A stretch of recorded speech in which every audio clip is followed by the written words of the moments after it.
Teleimpacto, lo que necesitas saber.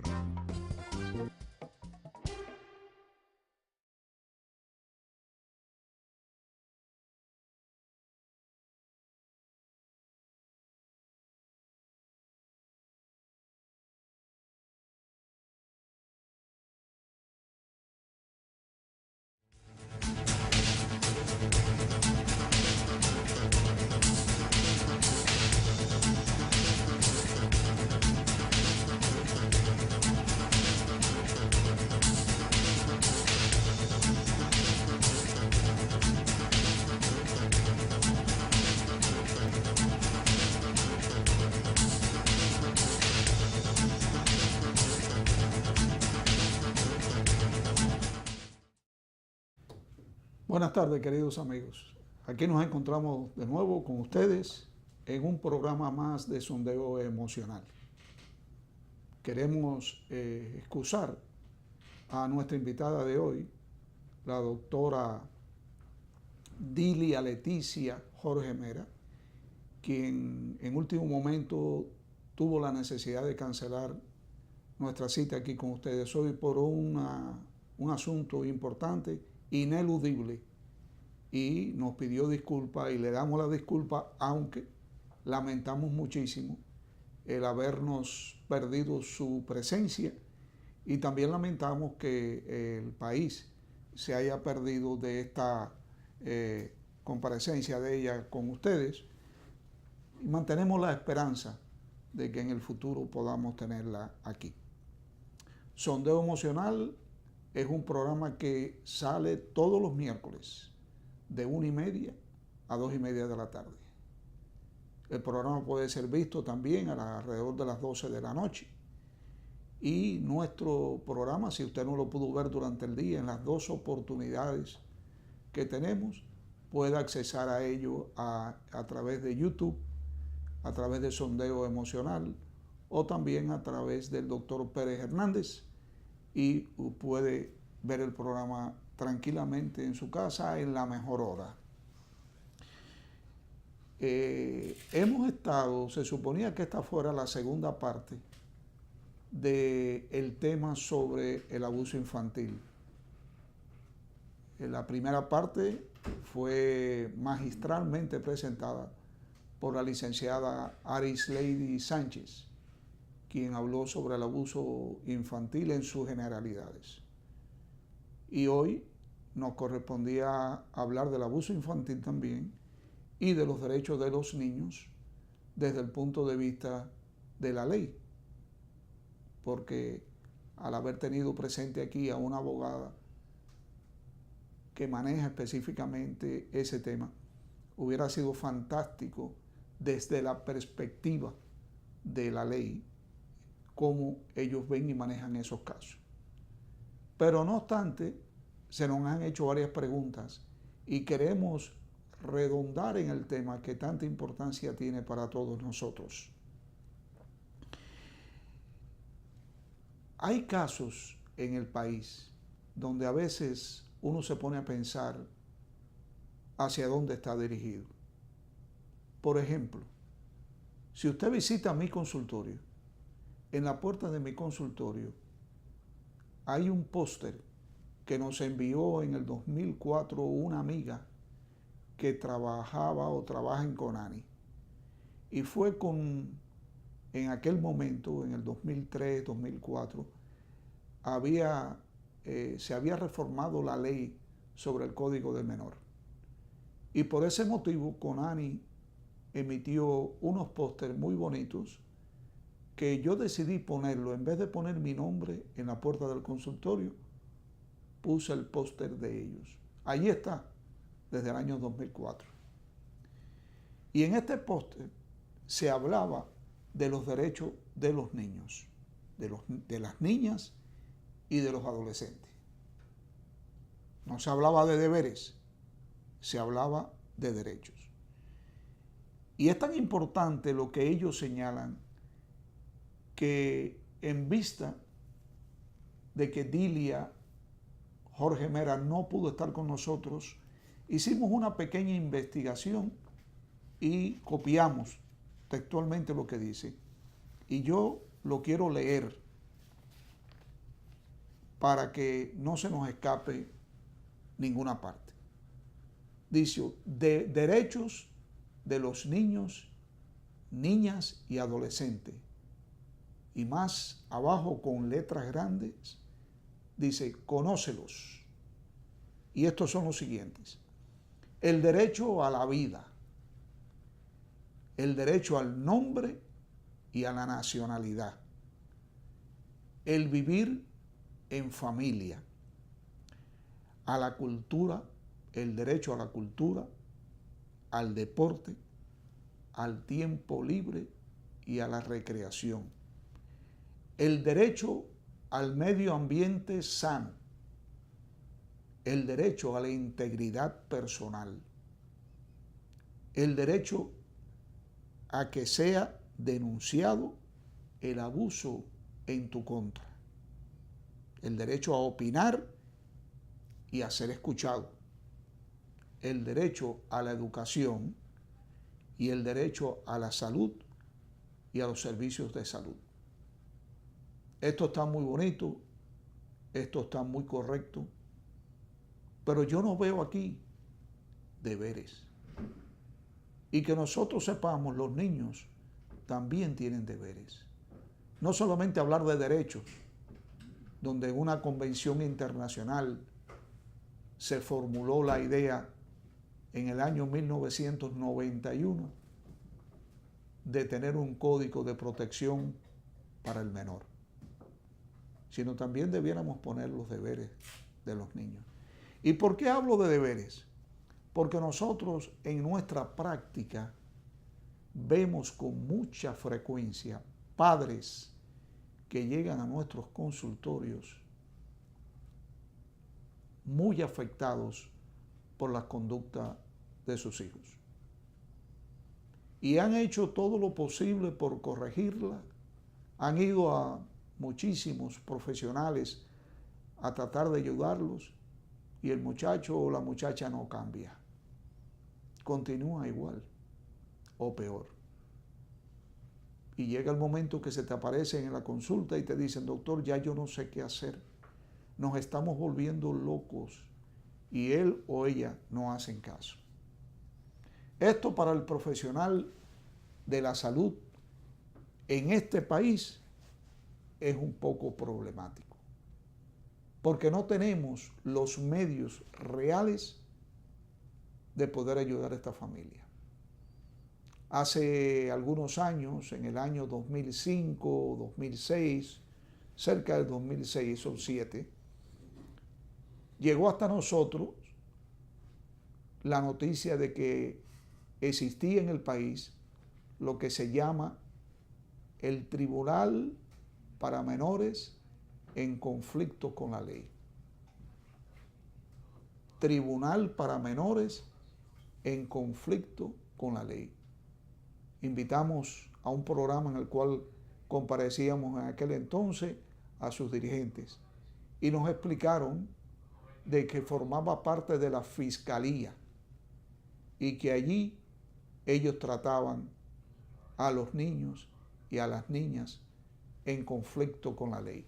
Y cuando yo les preguntaba, en conflicto con la ley, o sea, tenemos que esperar a que ocurra un conflicto con la ley para recibir ayuda, ellos nos explicaron con unas palabras muy sabias el hecho de que un niño o una niña, y esto va dirigido a los padres, un niño o una niña que tenga una conducta incontrolable, desajustada, inapropiada, y usted tema por la vida de sus hijos o de ustedes mismos, en el caso de que sean niños o niñas adolescentes que sean realmente agresivos y ustedes tengan temor, el hecho de usted expresarle a estas personas del Tribunal de Sanciones Alternativas para niños y niñas en conflicto con la ley, que usted teme por la vida de su hijo o por la vida de su hija, esto califica inmediatamente para poder manejarlos. Y así se lo hemos dicho a algunos padres que han acudido allá.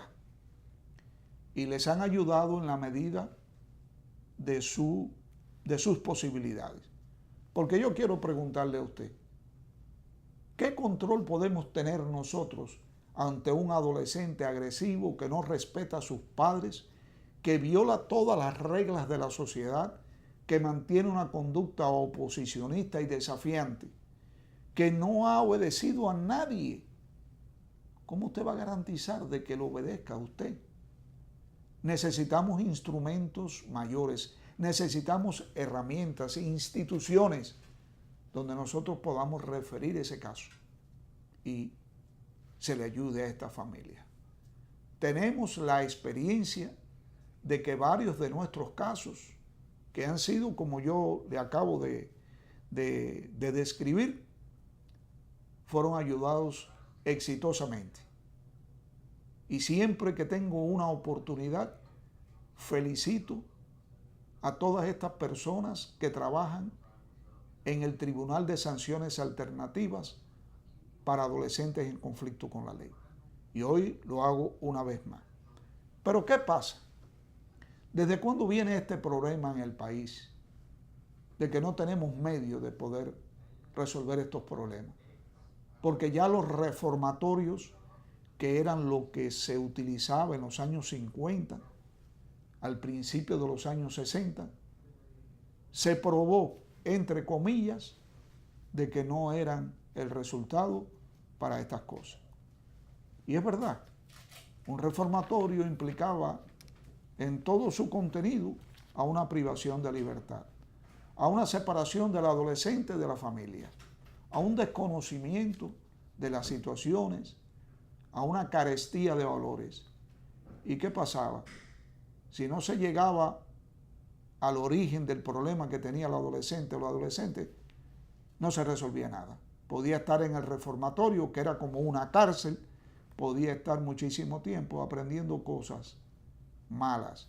Y cuando esa persona salía de allí, salía mucho peor de cómo había entrado. Entonces, nosotros nos preguntamos, ¿qué hacemos con estos casos? ¿Qué hacemos con los casos de los que habló la licenciada Arisleidy Sánchez hace 2 semanas aquí? Con una presentación magistral del abuso infantil. Porque es que aquí hasta los profesionales tienen miedo de denunciar un caso. Y se dice, y está escrito, de que si un caso de abuso infantil o de sospecha de abuso infantil llega a usted, mandatoriamente usted tiene que reportarlo. Pero reportarlo, ¿para qué? Porque hemos visto que en la mayoría de los casos continúa en peligro la víctima, la familia se enoja, agrede al profesional que no tiene ninguna protección, y entonces los profesionales de la salud mental no están muy inclinados a seguir la ley, por temor a que esa agresividad y la perpetuidad del daño que se le está haciendo al niño o la niña recaiga sobre nosotros. Los adolescentes tienen muchísimos deberes, no solamente responsabilidades. Y esos deberes debemos enseñárselos desde la casa, desde el hogar. Debemos de alguna manera reforzarlo en el colegio, en las instituciones del país, en las iglesias. Tenemos que de alguna manera hacerle comprender que no son solo derechos, sino también deberes. El deber de obedecer, el deber del respeto, el deber del cuidado. Si no hacemos eso, no estamos bien. Nosotros hemos, ante el hecho de no tener a nuestra amiga Dilia Jorge Mera aquí con nosotros, nos hemos atrevido a hacer una incursión buscando información para no dejar pasar este programa sin la segunda parte, que era precisamente la sección de cómo la ley maneja estos casos. Y nos hemos alentado a traer algunos datos para que usted entienda la evolución de lo que ha sido la lucha legal por los derechos de los adolescentes. Nosotros tenemos aquí, por ejemplo, la historia de cuando comienza la discusión legal para fomentar una ley que proteja a los niños, a las niñas y a los adolescentes. Y encontramos que en el año 1991 se produce una convención internacional que se sientan a discutir muchísimos países del mundo para hacer un código del menor. Y allí se acuerda que cada país debiera formar su propio código del menor. En esa reunión, en el año 1991, nace el Código de Protección a los niños y a las niñas y a los adolescentes. Se viene a implementar en la República Dominicana en el año 1995, 4 años después. ¿Sí? Y se hace por el compromiso que se creó en el 1991 en esta Convención Internacional. Y ahí es donde se crea la ley 14-94, que es para nosotros en la República Dominicana el Código del Menor. En el año 2003, o sea, 8 años después, se modifica esta ley y se promulga la ley 136-03, que sale con el nombre de Código para la Protección de los Derechos de los Niños y las Niñas y Adolescentes. En ese entonces se discutía que qué se iba a hacer con aquellos adolescentes o aquellos menores que, habiendo incurrido en un hecho violento, como el asesinato, como robo con daños personales y demás, ¿qué se iba a hacer con ellos? Y se planteó una pérdida de libertad o privación de libertad por 5 años. Esto creó que la prensa comenzó inmediatamente a opinar. Se dividieron 2 grandes grupos. Un grupo que pedía que no se aumentara la sanción y otro grupo que pedía la intervención terapéutica con fines de rehabilitación. Esta ley todavía aún está vigente en nosotros. Ese debate continuó por 3 años o por 5 años. Y fue en el año 2008 donde por fin se vuelve a modificar la ley. Hasta ese entonces, y por eso traigo a colisión esta situación, habían pasado 17 años desde el inicio de estas conversaciones. Yo no soy partidario del aumento de la pena en estos casos.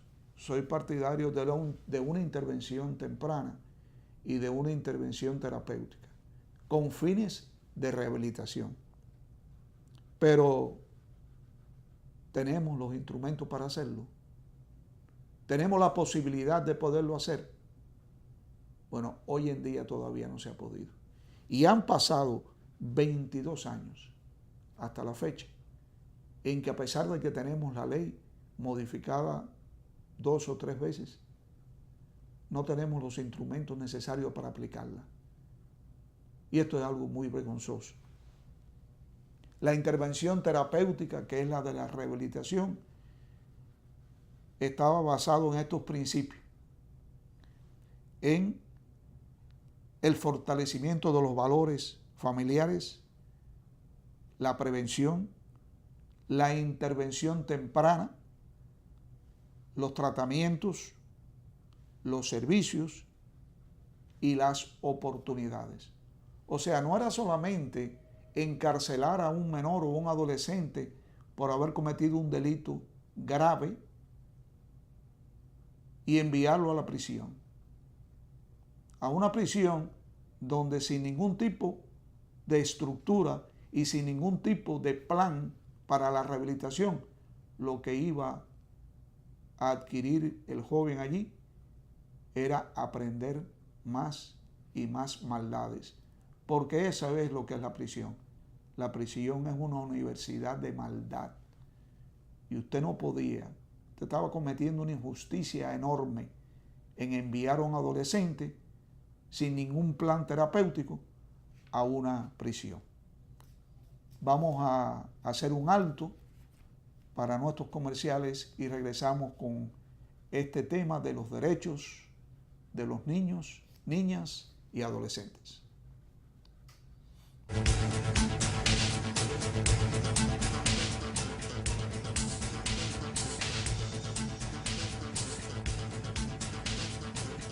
¿Por qué es importante el crecimiento económico? Imagina que la economía no está creciendo y no se están generando suficientes empleos. A tu hija, que se acaba de graduar de la universidad después de tanto esfuerzo, se le dificulta encontrar un buen empleo y tú estás en riesgo de perder el tuyo. Ante la falta de crecimiento económico, las empresas están cerrando y nadie está dispuesto a invertir. Como consecuencia, tu familia no podrá aspirar al nivel de vida que soñaste para ellos. Por esto, el Banco Central contribuye a un crecimiento sostenido de la economía a través de la implementación de una política monetaria orientada a mantener la estabilidad de precios, mientras procura la regulación eficiente del sistema financiero y el adecuado funcionamiento de los sistemas de pagos. Un crecimiento económico estable crea un clima adecuado para el aumento de la inversión, promueve la creación de empleos y el aumento del ingreso, lo cual, unido a la ejecución de políticas públicas, contribuye a reducir la pobreza, es decir, el crecimiento económico sostenible. Sienta las bases necesarias para alcanzar el desarrollo y mejorar las condiciones de vida de tu familia, permitiéndole un mayor acceso a bienes como electrodomésticos, muebles, computadoras, transporte, porque cuando una economía crece de forma estable y sostenible en el tiempo, tus sueños de hoy serán tus logros del mañana. Campaña de Educación Económica y Financiera del Banco Central de la República Dominicana. Por la estabilidad y el crecimiento.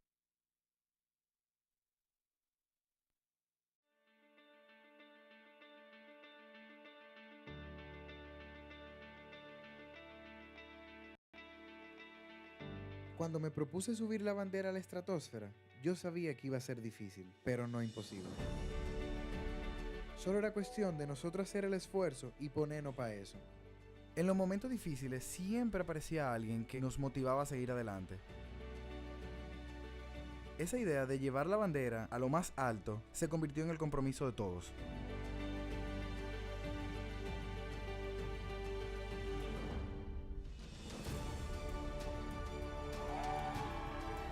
Y ese día la bandera llegó bien alto y allá, bien en el tope, demostró a todo el mundo que Dominicana Unida no conoce límites.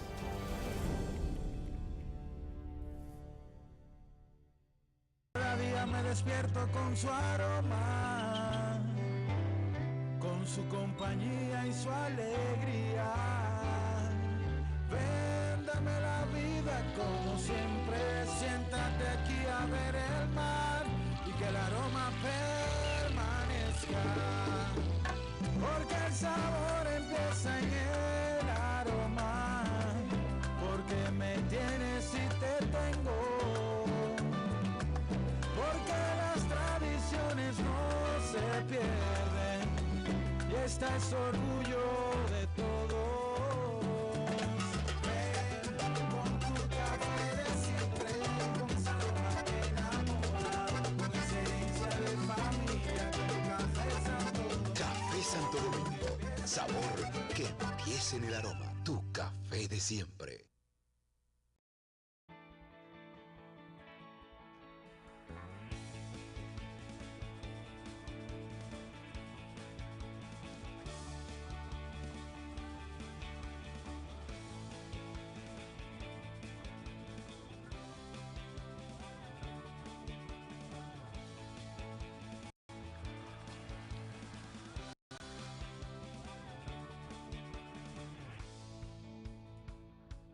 Dale millas a tu vida. Ahora también cambia tus millas para pagar tu tarjeta de crédito y los impuestos de boletos aéreos. Entra a popularenlinea.com y descubre todo lo que puedes hacer con ellas.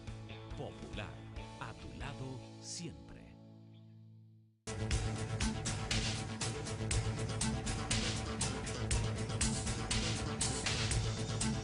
Regresamos y continuamos hablando sobre el derecho de los niños y el Código del Menor. Decíamos que el inicio de las conversaciones para crear el Código del Menor comenzó en el año 1991 y que fue modificada y se volvieron a modificar, y el país vivió una turbulencia en cuanto a opiniones cuando se planteó de que aquellos adolescentes en conflicto con la ley que habían producido algún tipo de delito grave, que podía ser hasta el homicidio, debían tener una pena de 5 años. Se vuelve a modificar la ley en el año 2013 y esa ley ahora refleja de que el periodo de prisión para un adolescente que haya cometido delitos mayores puede ser entre 5 y 8 años de prisión. Y hablábamos de qué íbamos a hacer con un adolescente condenado a 5 o 8 años de prisión, que iba a ir a una cárcel a aprender maldades. Imagínese usted de que el hijo cualquiera de nosotros, el amigo, vaya a la prisión porque rompió el cristal de un automóvil y es condenado a 1 año de prisión, a 2, a 6 meses, pero que lo ponen a convivir con un adolescente que tiene 18 años y que tiene un historial delictivo enorme. ¿Qué usted cree que en la prisión va a pasar con ese muchacho? Lo que va a ocurrir es que va a ser víctima él de abuso físico, de abuso sexual. Y lo menos que le puede ocurrir es que durante el tiempo que va a estar allí preso, va a aprender, va a conocer a los jefes de banda, va a aprender técnicas de robo, se va a especializar como si fuera una universidad para cuando salga volverse a reintegrar en las pandillas o en el delito. Eso no resuelve. Eso no resuelve. Eso está probado en el mundo. Tenemos que tener en el país un plan de rehabilitación real. Un plan donde se observe y se trabaje con el niño. Claro, el plan de rehabilitación no es nada fácil que hacer. El plan de rehabilitación lleva varias etapas. Tiene varios aristas que hay que estar muy claro. Por ejemplo, ¿cómo tú mides la rehabilitación de una persona? ¿Cuáles son los medios que tienes para decir que está mejorando o que no está mejorando? Que está arrepentido o que no está arrepentido. ¿Cómo tú valoras el desempeño favorable o no de un joven en la cárcel condenado por cualquier tipo de delito? Tenemos que tener un plan de rehabilitación verdaderamente estructurado y estructurados por personas que conocen del tema. Porque desgraciadamente, no aquí solamente, en la mayoría de los países del mundo, cuando se sale a buscar opiniones de cómo hacer la ley o de cómo formar un código o de cómo establecer un trabajo de rehabilitación efectivo, se los preguntamos a las personas menos capacitadas. Porque los libros enseñan solamente un 33%, pero el otro, el 66%, está en la experiencia personal de las personas que han vivido la prisión, que han sufrido la prisión, que conocen realmente lo que es, cómo se maneja y lo mucho que influye o puede influir el estar un día preso, un solo día preso.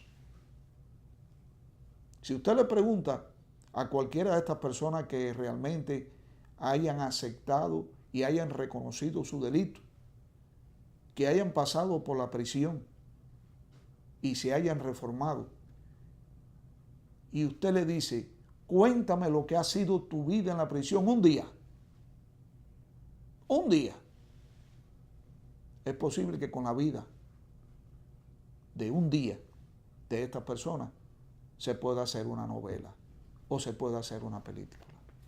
La prisión es lo más terrible para el ser humano.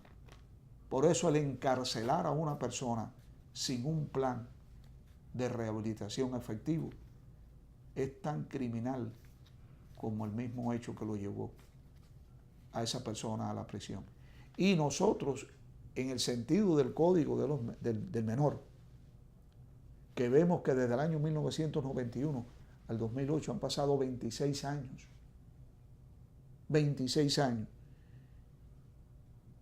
Y según la información que hemos obtenido, aún no nos hemos puesto de acuerdo. Y está pendiente la creación del reglamento. O sea que tenemos la ley, tenemos promulgada la ley, pero no tenemos el reglamento de cómo aplicar esa ley. 26 años y no lo hemos hecho. Y yo me pregunto, tenemos que tener alguna responsabilidad. Porque, por ejemplo, los niños que nacieron en 1991, ¿verdad? Hasta ahora, ya son adultos. Han vivido toda su vida sin una protección adecuada de la ley. Entonces nosotros somos culpables también. Y yo me pregunto, entonces somos abusadores infantiles. Entonces nosotros tenemos una gran responsabilidad de habernos convertido en abusadores por no haber acelerado el proceso de esta ley y no haberle ofrecido a esos jóvenes en estos 26 años protección alguna. Sabrá Dios cuántas vidas se hubieran salvado, cuántos niños se hubieran rehabilitado, hubieran podido salir de la prisión mirando la vida de otra forma, mirando el futuro de otra forma. Los que hemos participado en este proceso y no hemos aportado nuestro granito de arena en este sentido, podemos catalogarnos como abusadores infantiles también. No le echemos la culpa solamente al vecino, como siempre digo, tenemos nuestra responsabilidad. Sin la creación del reglamento que regule la ley 13603, no hacemos nada. No podemos aplicar absolutamente nada. Sin esto, no podemos definir la ruta a seguir de ninguna manera. No podemos defender a los niños, porque, como dicen los juristas, no existe un proceso único y tenemos que tener estándares para poder ayudar y para poder ser justos. No es lo mismo que un juez, por su cuenta, al no tener instrumentos específicos estandarizados para sancionar un delito, aplique lo que él estime que es conveniente, a tener una ley que nos diga el camino, que nos enseñe la luz de no solamente ser justos, sino de aplicar una sanción, si ese es el caso, también que sea honesta. Esto está pasando en nuestro país. Esto está pasando de una forma aterrorizante. Hable con los padres de los niños, de los adolescentes que están presos en las cárceles.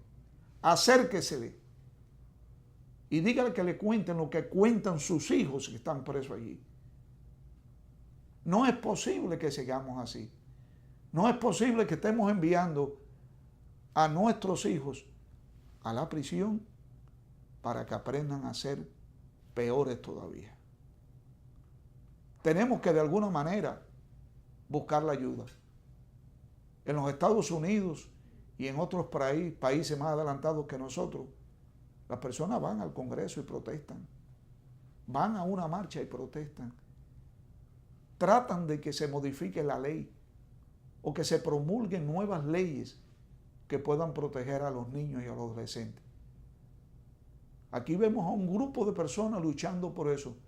Pero esto es una lucha del pueblo. Esto no es una lucha solamente de las personas afectadas o sensibles. Esto no es una lucha solamente de los padres de los niños. Aunque todos los padres debiéramos involucrarnos en esta lucha. Yo no soy abogado, yo soy psiquiatra. Y esta información la he obtenido del internet.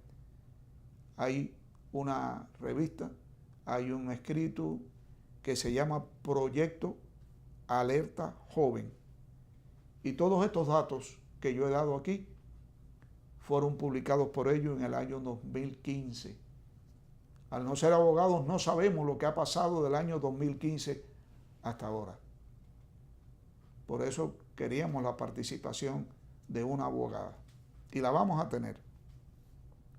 Pero lo más importante de esto y lo más que nos aterroriza cuando leímos esto es que todavía está pendiente la creación del reglamento para la aplicación de la ley 13603.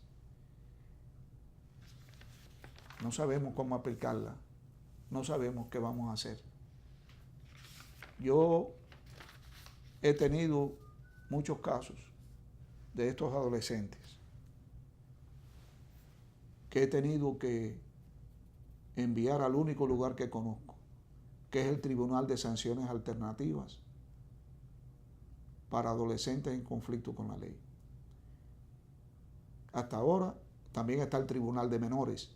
Yo no he tenido contacto alguno con el Tribunal de Menores. Pero si usted es un padre o una mamá que está preocupada por la conducta de su hijo y no sabe qué hacer, no respeta a nadie y, como decíamos anteriormente, viola todas las reglas, usted puede dirigirse a este lugar. No tengo el teléfono, no pude encontrarlo, pero se encuentra exactamente al lado de Salud Pública.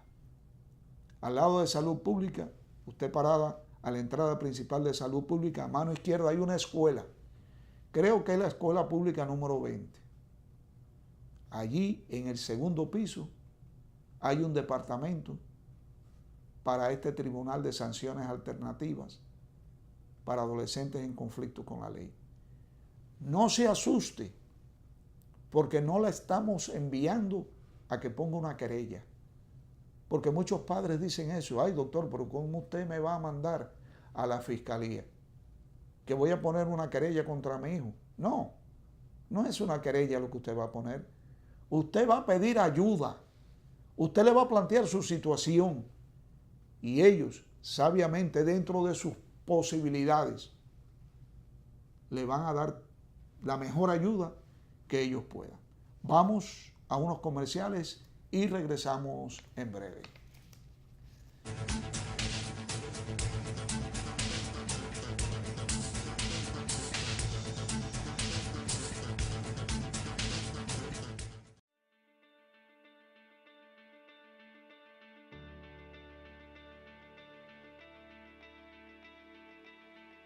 Cuando me propuse subir la bandera a la estratosfera, yo sabía que iba a ser difícil, pero no imposible.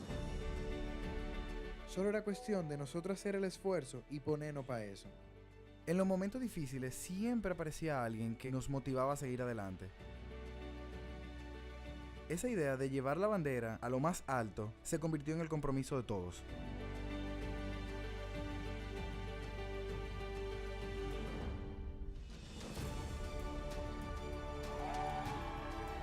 Y ese día la bandera llegó bien alto y allá, bien en el tope, demostró a todo el mundo que Dominicana Unida no conoce límites.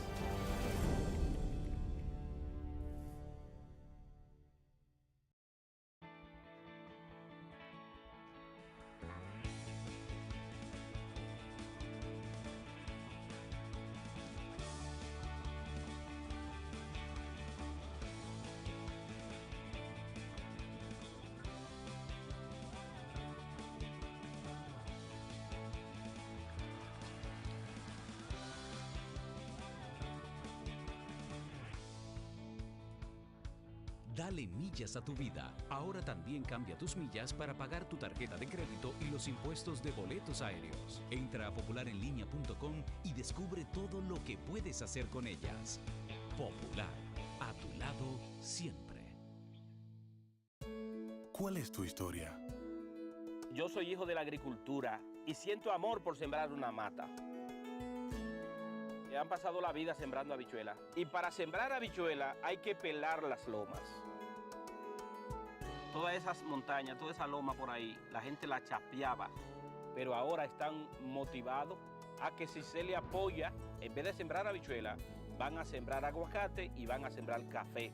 Se ha comenzado con un plan piloto, un proyecto de reforestación que llegue a todos. Va a ser el cambio, va a ser la transformación, va a ser la esperanza y la vida de nosotros.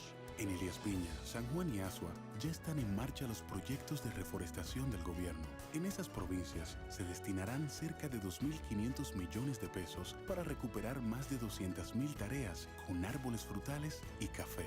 Juntos hacemos historia. Gobierno de la República Dominicana, con la gente y para la gente.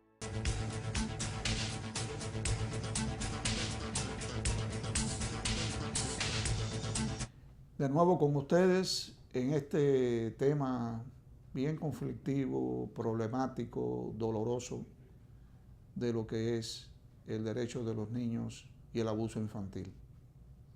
Recuerde que este programa puede ser visto esta noche alrededor de las 12 de la noche. Y si usted no puede verlo ahora o no puede verlo esta noche, puede encontrarlo en las redes, en YouTube. Puede encontrarlo en Sondeo Emocional o sencillamente escribir mis apellidos, Dr. Pérez Hernández, y allí le salen los programas que hacemos diariamente, semanalmente. Hoy por la mañana, cuando conversábamos algunos aspectos del programa, hubo una psicóloga que nos llamó y nos dijo, ¿por qué no hablas? ¿Por qué no tocas las consecuencias a largo plazo del maltrato infantil y del maltrato en la adolescencia? Y es verdad, es importante reconocer, saber que todos estos tipos de abusos traen consecuencias a largo plazo. Siempre me gusta poner el ejemplo que lo he vivido con algunos de mis pacientes. Y se trata de niños que por una razón o por otra son tratados por su padre o por su madre de una forma brusca, de una forma violenta, violencia física, violencia verbal, amenazas y demás. Los niños, cuando hacemos un análisis de su problema, nos dicen, doctor, ya a mí no me importa si mi papá, de tantos golpes que me da, me mata. Yo no tengo miedo ya a morirme. Yo no tengo miedo de los golpes que mi papá me da. Pero lo que yo realmente le tengo miedo es a la cara que pone mi papá o mi mamá en el momento en que me está llamando la atención o en el momento que me está pegando. Y yo le pregunto, ¿y cómo es esa cara? Me dicen, parece la cara de un monstruo, doctor. Eso es lo que parece. Y es verdad, nosotros, los padres, los adultos en general, cuando nos ofuscamos, cuando perdemos el control, nos cambia el rostro, nos cambia la voz, nos cambia la forma de comportarnos. El grave problema de este caso y a consecuencia a largo plazo sobre la actitud de los padres con los niños de esta forma, es que el día de mañana, cuando ese niño se enfrente en una discusión cualquiera con un hombre y los gestos que ese hombre traduzca en el momento de la discusión, si se le parece a los gestos de su padre cuando él era pequeño y el papá lo castigaba con golpes, este niño no va a pelear. Sencillamente va a bajar sus brazos y va a recibir de la otra persona que se semeja a su papá todas las agresiones que esta persona quiera.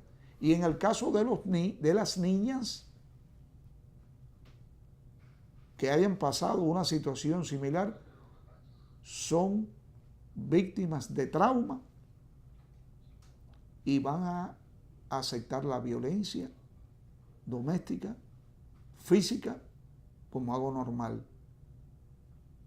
Y usted ve en muchas de las historias de mujeres, de niñas, de adolescentes que han sido víctimas del maltrato físico, usted va a encontrar en esas historias un pasaje parecido al que yo le acabo de mencionar.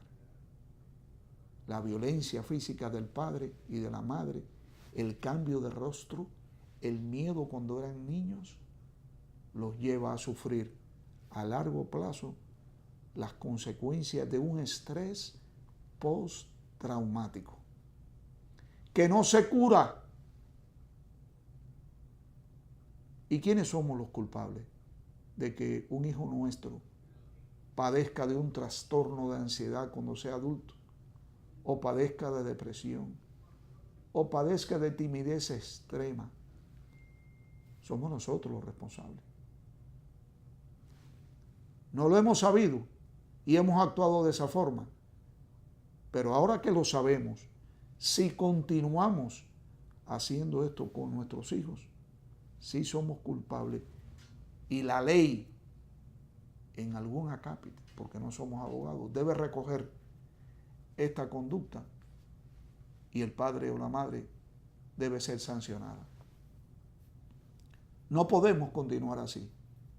Tenemos que de alguna manera hacer un despertar, porque como yo le digo a los padres, no nos entregan un librito para educar a nuestros hijos cuando nacen. Nos enseñan a cómo bañarlos, a cómo ponerle el pamper, a cómo darle la leche, pero no nos enseñan a cómo educarlos, no nos enseñan a cómo tratarlos, a cómo manejar sus conductas. Y desde pequeños los castigamos, les pegamos, los criticamos, sin darnos cuenta el enorme daño que estamos haciendo con esto. Es el caso de los adolescentes. Nunca deje a un adolescente castigado en la casa y que la familia se vaya, como aquí en el mundo se utiliza. Tú te quedas porque te portaste mal y el resto de la familia nos vamos a la playa. No, no haga eso. Ese adolescente, ese niño se queda en la casa pensando, sintiéndose la persona más desdichada del mundo y puede llegar a cometer un suicidio. ¿Y cómo vive usted después con esto? Como el caso de esa madre que tenía una hija que llegaba tarde todas las noches y que andaba junto con un grupo de amigos que no era lo mejor. Y un día la madre le dijo, óyeme, si tú vuelves a llegar tarde a esta casa, te vas a encontrar toda tu ropa en el portal de la casa. Ella, al hacer esta amenaza, no consultó con ningún terapeuta, porque cualquier terapeuta le hubiera dicho, no, esa no es la solución. La solución es buscar el origen del por qué tu hija está actuando así, de tener una conversación, de crear un ambiente de confianza, no de amenazas. Pero ella a lo mejor se dejó guiar de la forma que la criaron a ella o cualquier otra recomendación de estas personas vecinas nuestras que nos dicen qué hacer con la mejor intención, pero a veces o casi siempre no es la mejor solución. ¿Y qué pasó? Pues efectivamente, la muchachita que tendría como 16, 17 años, regresó a la casa un día tarde de madrugada, se encontró como la mamá le había prometido, se encontró toda la ropa de ella en el portal de la casa. Y la mamá le cerró la puerta, no la dejó entrar y siguió durmiendo.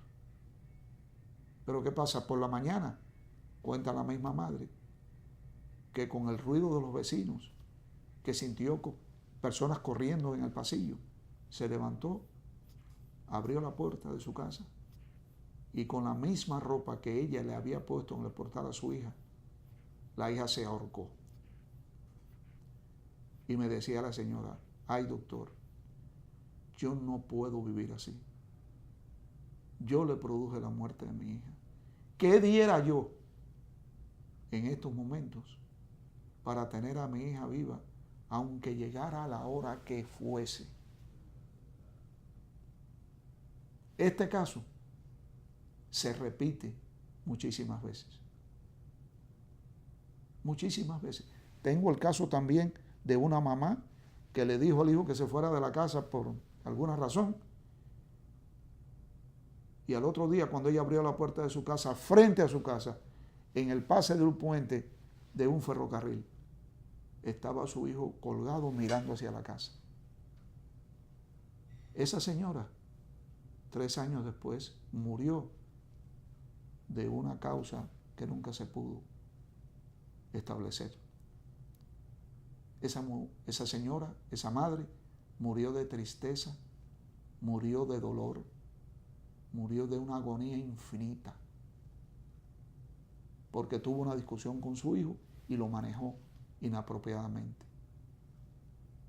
Nunca le cierre las puertas a sus hijos. Nunca. Trate de establecer comunicación. Quizás la comunicación no se puede establecer en el momento que hay una discusión, en que hay una incomprensión, en que hay una disputa cualquiera. ¿Sabe lo que dicen los niños? Los niños y los adolescentes que han cometido algún atentado contra su vida, cuando después que todo esto ha pasado y tú le preguntas, ¿por qué tomaste la actitud de autoagredirte? ¿Por qué tomaste la actitud de atentar contra tu vida?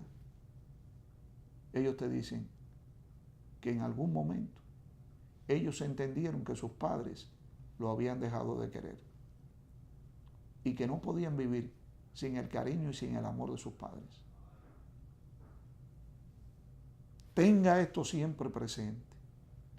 No le cierre la puerta de la comunicación a sus hijos. Hable con ellos. Por alguna razón tienen una conducta diferente. Puede estar atravesando un momento muy difícil para él que usted desconoce o para ella. Y si usted no puede restablecer esta comunicación, busque ayuda, por favor.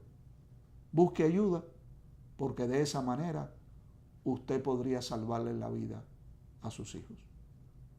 Gracias por su sintonía y nos vemos de nuevo el próximo miércoles en otro programa de Sondeo Emocional. Hasta la vista.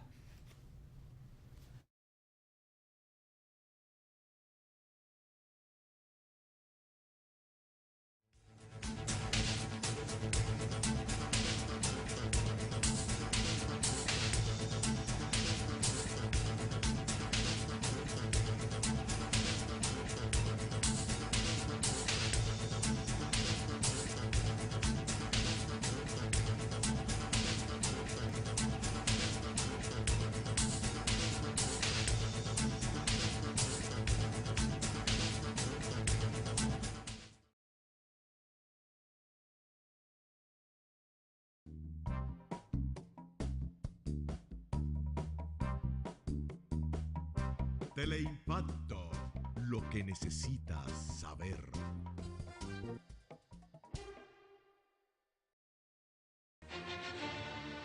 No se pierda de lunes a viernes de 1 a 1:30 de la tarde, Agenda Nacional, con el arquitecto Leopoldo Espaillat Nanita. Entrevistas y análisis de todo el acontecer político nacional e internacional. Por Teleimpacto.